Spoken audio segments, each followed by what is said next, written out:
যদি তুমি mentally strong হতে চাও তাহলে এই তিনটা কথা খুব ভালোভাবে বুঝে নাও।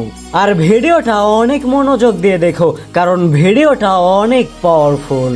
নাম্বার 1, তোমার দুঃসময়ে তুমি কাউকেই পাশে পাবে না। জীবনে সবার কাছে নিজেদের প্রবলেম আছে। এই জন্য যদি তুমি তোমার জীবনে এগোতে চাও তাহলে তোমার জীবনের প্রবলেম তোমার নিজেরই ফেস করতে হবে। নাম্বার 2, তোমার কমফোর্ট জোন তোমার সব থেকে বড় শত্রু। কারণ কমফোর্ট জোনে পড়ে থাকলে ওই একই ভাবনা আর ওই একই রুটিন, আর ভাবো যে জীবন কি জন্য পরিবর্তন হচ্ছে না। এখন তুমি কমেন্ট করে বলো যে তোমার জীবন কি জন্য বদলাবে যদি তুমি ওই একই কাজ প্রতিদিন করো। এই জন্য যে কোনো ভালো কাজে অ্যাকশন নিতে শেখো।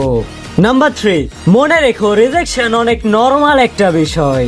হতে পারে সেটা রিলেশনশিপ, ক্যারিয়ার বা জব। মনে রেখো তোমাকে প্রতিটা ফেলিয়ারই তোমাকে একটা বেটার সাকসেসের দিকে নিয়ে যায়।